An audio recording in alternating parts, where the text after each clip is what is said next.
batu tu bakomaki oleka na zandu mutako kato sakazati Kabila le fils aye bongo na tango kulune comme le quoi soki likamunini mais c'est la eza bokoti ici cette mona bokoko na biso ezala inacceptable Mobutu azaki na ba fétiche na ye mais ba fétiche bango ezaki teke il faut basala makambo bino boye na ngona ki mundele ne ba koti si bino set na ki budiki eza ko OK 6e des humanités sans autant à premier primaire mbala mo batio na 6e okondi mo ba réponse le roi Zoba ce qui se passe avec vous même Mobutu abandaka nanu na kozala militaire petit à petit azo comprendre azo comprendre ta fétiche ngo azo comprendre ndeni tina ndai ko beta coup d'état et loko bandaka na zéro soko bandi on a ki mukolo oko signer nelo ba signera te oteki mboka batu bazo kufa bozo le côté et aujourd'hui n'ina révélé bino loko boko attention na politique ba yé na ba faux kuluna comme quoi que batu ba papa et kofo bango pour vous distraire bon ça la yango ba live vite ba yebi ke biso to vivre en émotion to vivre en distraction ba bimisi ba faux kuluna ba loba que ba kuluna o muto ba papa et kofo pendant tout ce temps on a cherché de kuluna là ba bimaka et aujourd'hui makamba valier ba bimisi ce dossier mususu on va pas changer de dossier ici to tellement na dossier vali et aujourd'hui vous filmer les biso mukulu na wana azala te na moto parmi bato ba papa kofo garçon botier oyebi ke boma batebele eza jebo sala bakabakaba eza jebo sala biso na bakabakaba pour nous distraire tant bomoni ke bozo boma bato ebele tant moto telemela bino nde bobimisala biso ba izaki kabakaba pour vous distraire biso alors que bino mo bote compositeur na bango to nuki bato ba papa kofo ti ekofa ke kokunda mabino bozo sepla na match patriote akufi na mboka sans signe ni mawa ni attaque mboka eza na deuil jamais to mona ta deuil mo besoin na mboka parce que ba okufa trop to mona raté bino boke ko sepela ba joueur ba zongi mais papa e kofona tiki famille gouvernement c'est pas ça bon ta parcelle ba yebi état de santé ya maman ya papa e kofona papa na bango ba mikolo na ba veilleur wana batika na état ni et lelo makamba vali ye boy la biso miyibi oto luka pendant bah moi, bon j'ai un filmé, bon que la population congolaise est en émotion. Nous ne sommes pas de bêtes ici. Toi bah zobate. Bon que tout temps en émotion, agitation. Toko tchali kamba papa et kofona na toileté. Bon na ba faux kuluna et ça lokuta pour nous embrayer. Toko ça dossier à vali. Nenge ka bosala ki biso na makamba match. Dossier à vali et vandi. Bon biso distraction à bali. Boye la biso maman na distraction mboke koti bulu eke moi to teta ba vali na ba benika ezate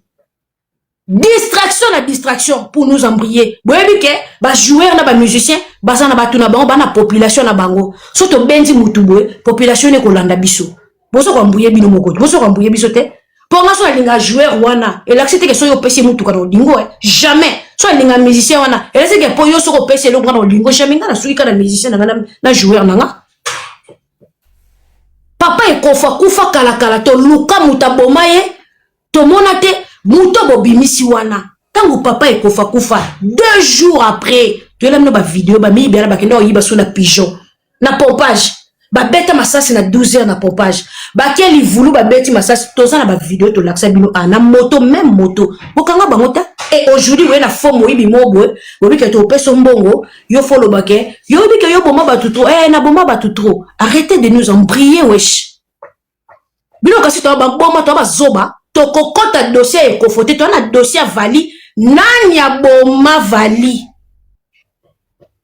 un patriote tu perdi ka boye a outi Afrique du Sud mboka crime a kufite atanga donc okoki kotanga moko sana mboka wana te parce que la mort ezaka boye bande ko nanga bozo tanga libanda ba science politique bande ko nanga bozo na posa okende ko tchaka mutu na politique soko za na loge te kokota te soko za na cercle na bango te kokota te ba meka kanzambe te ba tia kanzambe na preuve te soki oza na loge na bango te kokota te okokufa lokola soso ba tia kanzambe na preuve te là-bas c'est le diable qui règne. Là-bas, il n'y a pas de pitié. Bon, tu as besoin de bakata pyramide depuis époque Mobutu to saka na pyramide té. Bon, il y a besoin de pyramide na mboka ba, mboke beba, kuluna nde kuluna. Ozo mona ba kuluna bazo la mama koko. Toujours tellement na balinga la facile. Bo sala ka suite na ngweza kanini. Suite nango ezakani balali mama oaza grand-mère na yo. Yaya, nenge toza basi. Même par force, chérie, no so alali par force. Oyoka pasi soko sana mitia ke wana kanda ya mutu mo asali o mabe to chaka ke oza ba problème na mobali na yo mobali wana azokisi motema na yo alingeli yo bambanda ahumilie yo asali o mabe akoti na ndako sans sengo pardon ba moka kacho bilamba alali yo omona ke mutu akomisinga lokwa nani nyama na ito na no ils sont fous de moi siko a combien plus fort que maman moko bo akata règle kala veillard moko bo akata règle kala. Avant d'aller na position à passer, porte anda kuneza tol. Bo koti bo ibe mombo na teka makala. Mais bo son bon okene. Bo kangi mama na bolali kata kuluna. Bo yeko sala mama interview. Mama zolo ba ke bana wana bazana mate. Talanga mama bo balalinga. Sans to mona suite. Bo memi mama ta l'hôpital, to la mette ba sali d'examen. Maman waza bien toi na sida. Maman on va mettre ça préservatif. Qu'est-ce qui se passe là-bas? Bo pesi ata moi récompense. Boza sans cœur. Donc, on a bino cœur té. Parce que bino boza sans cœur. Il y a une population qui a bino sans cœur. To linga bino té? Moi, na ya mouke ya bébé. Na koko si sa image wana té. Baso fa na ndaka ba tol. Moi, na ya bébé innocent sale lo côté. Maman na ili boso lo ponga te kaka. Masangu na fufu na makala. Papa sa soki chayer na zando. Mutaye kosomba fufu mama telemeke koteke la motekola fufu ba kuluna bazo bunda ba beti masasi li sasi bal perdi e koti na kata tol e beta mona na motemba beba kufi bobi choc mona mwashi wana zwa bolande la bango est-ce que bo pesa bango ta force bato na nyoso ba kufi la bato baza ba payate baza ba kolomboka.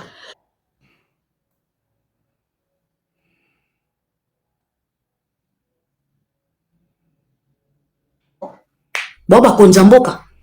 Yango te funda bino na préfecture. Parce que vous exagérez.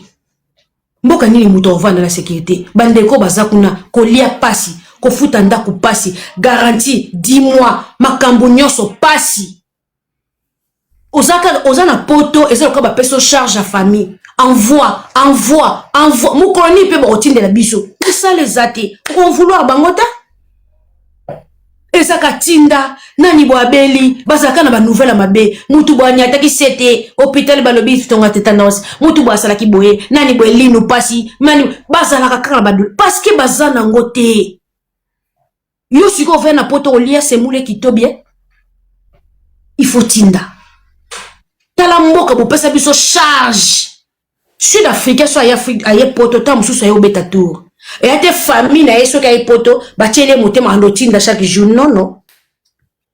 J'ai ma belle-sœur, grande sœur na ya sala ka soki na e ba on oni ba kenda ba Kinshasa, tapoter la famille ba signaler vidéo.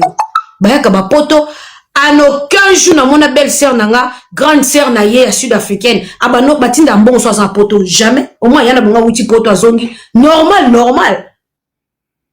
Tout grand frère somme tombé la biso qui quand c'est na uti poto ya bataba ok bataba oni akenda tiba Kinshasa wana famille etiele mutema te mutu na mutu zo dépendre na oyaye pourquoi pas chez nous le pays va très mal surtout bandika ko mboka bo distraire biso ne lo mobwe o maso la distraction gouvernement plaisir distraction na distraction matcheye tu peux pas jouer ba nini tu peux pas jouer ba mituka bon mais biso na distraction so ni mutalo ba makamboka bo bia tika na nu bale za plaisir si ça otala bale so na réalité mboka bale za eza loisir si ça otala bale 90 minutes zo na réalité mboka tu as quoi social les a raté ata pona ba veillard bo pesa na bino bisoté bo pesa ba jeune té pona ba veillard ata babi misala bangata chaque fin de mois bazokata $20 na carte na bango rien fonctionnaire donc mboka mo enseignant ana valeur te ba fonctionnaire problème sur problème Mboka nini yo fonctionne na habité na mona nanga ba mboka mais le Congo justice pesate. Justice c'était hôpital pour basimba yo. Merci beaucoup mon corps de l'Église. Hôpital pour basimba yo. Il faut en mbongo fiche. Mbongo fiche utabe. Fiche yango ezaka nini? Fiche ezaka soko yé. Ba komi kombo na yo, non poste non, âge na yo, omati pesé, batali poids na yo, apoke na bureau docteur. Di. Po ba koma na papier wana, mpesa mbongo fiche. Mbongo fiche uta wapi? Mbongo ya fiche e uta wapi? Et puis comment na logique na l'hôpital tout mbongo fiche fezala. Na Europe basenga so mbongo fiche. Même ba européen ba mbongo basenga mbongo fiche. Po muta koma na kaye na il faut pesa mbongo fiche. Soko sana mbongo fiche te okufa wana na se. Watu bakenda ko bota bakufa na se. Po na mbongo fiche te. Ana kisi te me ba kisi ana hôpital ba ko pesa kisi te po sana mbongo te. Mboka nini yo? Ba telemelaka pe loko te. Go pass ya aéroport eza rapport na nini? Go pass ya aéroport okoza na visa wana billet batu barata ba vol pour na mbongo go pass. Wana billet oza na visa tu es un autre mais otikali na Kinshasa pour zangi mbongo go pass soi-disant. C'est quoi ça? Mbongo ya go pass wana ya biso nini na kati? Biso ezali sala ba démarche na yo en règle soit visa na yo soit somba billet na yo na kati ya billet batira na biso go pass te. Donc pour quitter Kinshasa on matana avion à aéroport il faut balia yo mbongo ya suka ya mayuya go pass yoka niveau cher ya go pass. Boko tata go pass $5 te. Boko tata go pass ata $3 te. Il faut ça ka likolo. Donc so mutasali 20 fois vol apesi déjà combien? Parce que Moussani bat basala kuna po pesa bo mbongo ba go pass à aéroport. Donc ba aéroport ezanga ba go pass, ezanga ba aéroport te. Biso ndé aéroport spécial, faut go pass ça 50. Aéroport na biso ezanga nini? Aéroport inachevé bongo. Ba tapi roulé e kala pa pamba. Baza même pas baza ba ba ta ko détecter so muta ko tsina bilo mabe. Aéroport mukonza kanga malikolo. Kurekei pour la toute première fois mukonza kanga milikolo. Pour kureke na aéroport moya atterrir ezati. Go passer comme ça $55.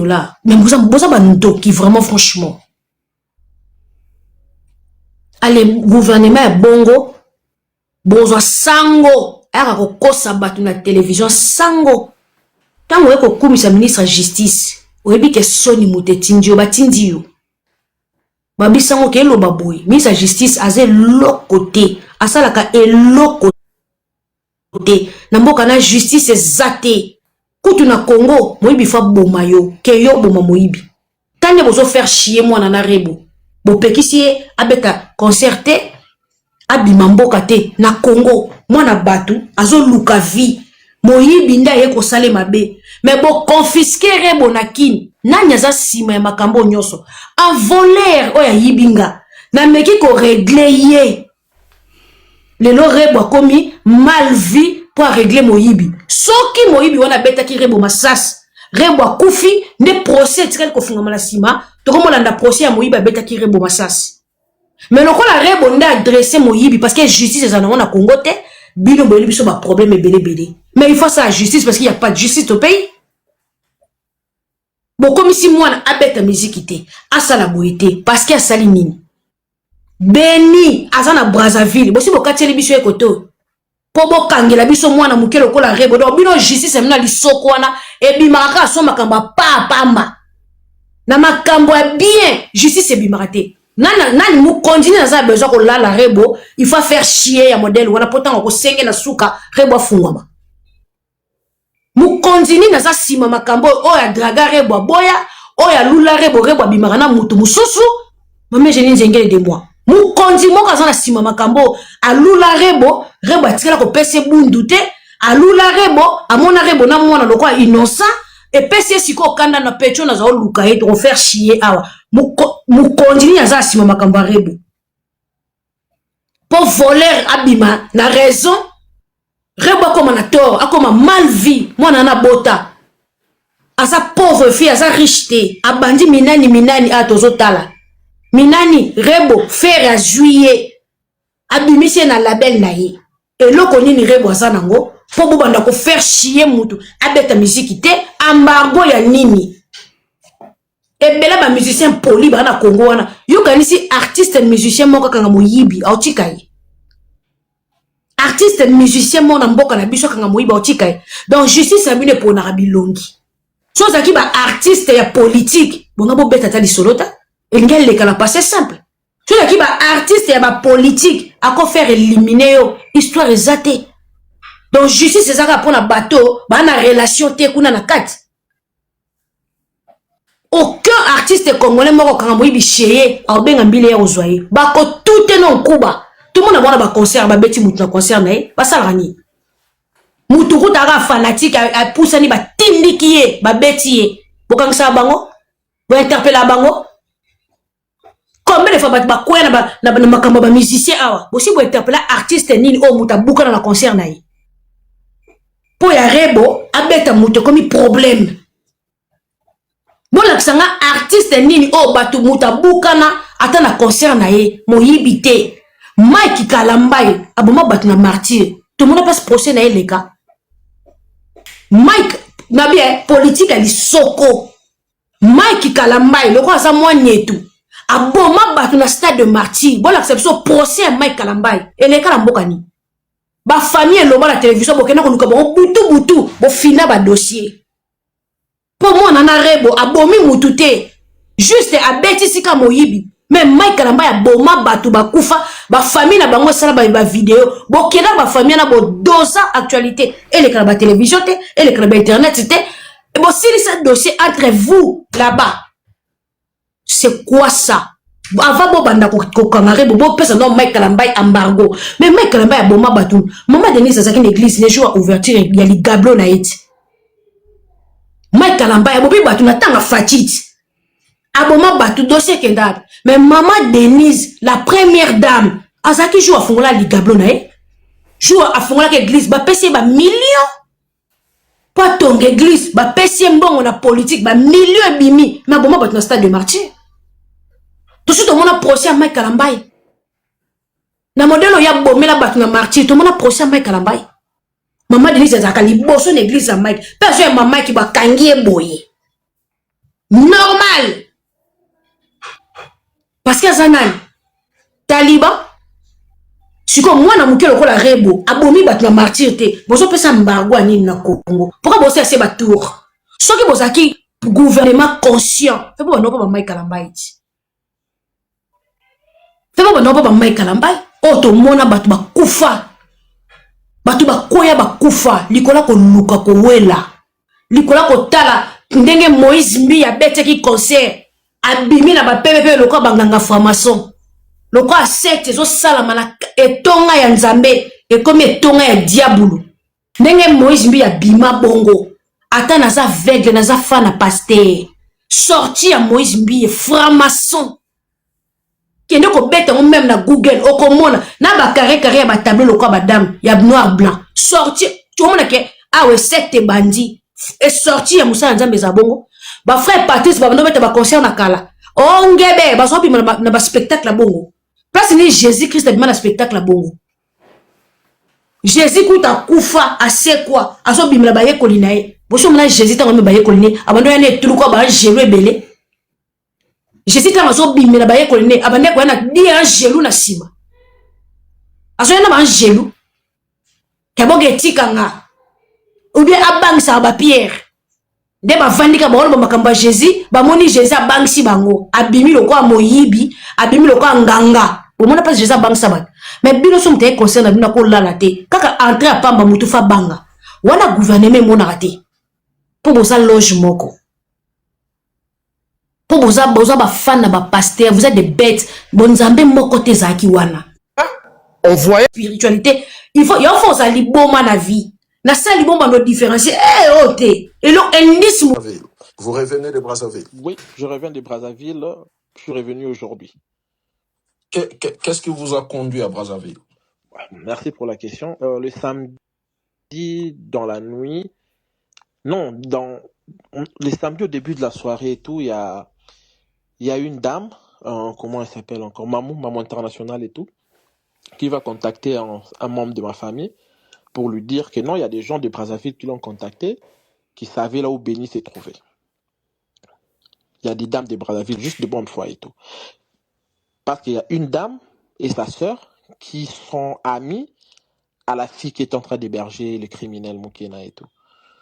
Et un jour, ils vont aller chez leur copine, ils vont voir le monsieur. Et c'est à ce moment-là maintenant qu'ils vont essayer d'entrer en contact avec nous, mais ils avaient pas pu.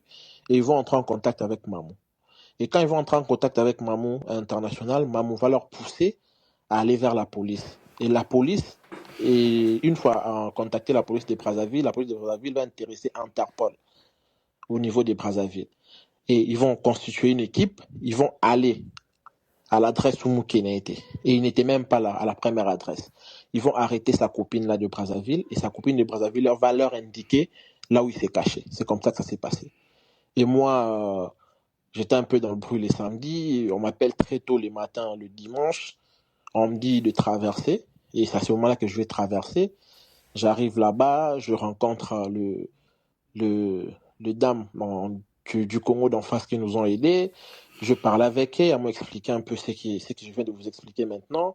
Et puis quand je suis allé au commissariat, je ne pouvais pas le voir parce que le commissaire, le chef de là, il n'était pas là, il était déjà rentré vu que dimanche il partait tôt.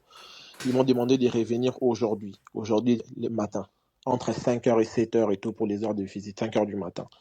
Je suis allé vers 6h quelque chose, j'ai vu le monsieur, on m'a laissé le voir. Il était assis, le meurtrier de mon frère était assis juste en face de moi comme ça.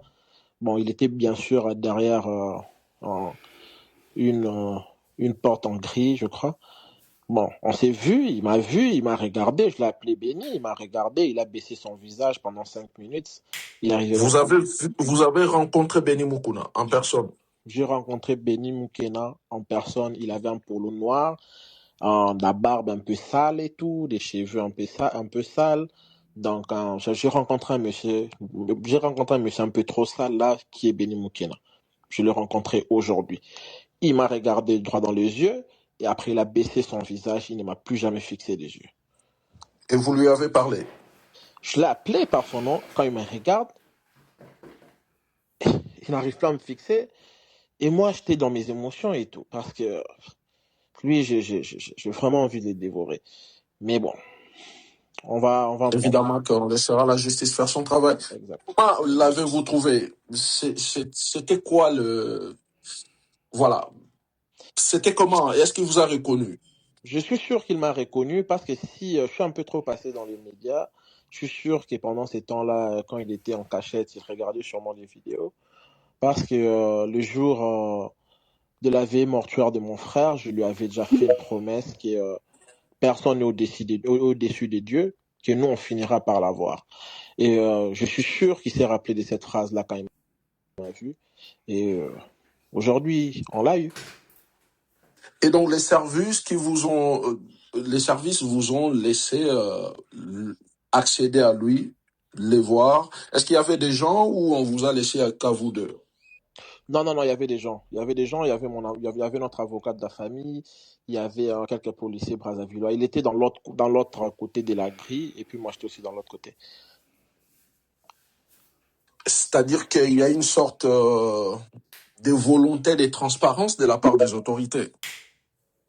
Oui, des autorités de l'autre Congo, de la République du Congo. Oui, oui, oui, oui. D'ailleurs, j'ai beaucoup été impressionné quand je suis arrivé déjà le dimanche. Oui, je suis allé, je me suis présenté, je montrais ma carte d'identité, mon avocat s'est présenté, je leur ai expliqué. Et déjà, quand il s'est fait arrêter, quand l'Interpol les dépose au commissariat central des Brazzaville, il cherche à manipuler les policiers de là. Il leur dit, oh non, les gens de l'Interpol m'ont arrêté parce qu'il y a un monsieur de Kinshasa trop puissant qui ment que je lui ai volé 1 million de dollars. C'est pour cela qu'on m'a arrêté ceci là. C'est ce qu'il dit. Parce que les policiers qui sont là, à sa garde, ne savent pas qu'il a été arrêté pour meurtre. Ce sont les gens de l'Interpol qui le savent et l'autre officier et tout. C'est quand nous on arrive que je leur explique encore le tout avec des vidéos qui vont se dire, oh, ok, c'est comme ça. Et mais sinon, le gens de Brazzaville, ils ont vraiment, vraiment, vraiment été ouverts avec nous. Ils nous ont beaucoup aidés. Et qu'est-ce Et, qu'ils vous ont dit de la suite? ils ont dit qu'ils vont essayer de l'interroger. Bon, d'ailleurs, quand on quittait, c'est ce qu'ils étaient en train de faire. Et ils ont dit que tout est déjà dans le pipeline et tout, donc tout dépendra de la vitesse à laquelle ça va évoluer. Mais d'ici les 2 jours, il devrait déjà être à Kinshasa. Mais Et puisque d'ailleurs, vous avez... j'étais là, Mm. j'étais là aujourd'hui, ce matin, quand on donnait ses affaires, ses effets personnels à, à d'autres officiers pour qu'on puisse les transférer à un autre endroit et tout. J'ai même vu son porte-monnaie où il y a la photo de sa petite maman et de son petit mignon petit frère et tout. Donc, j'ai vu tout ça.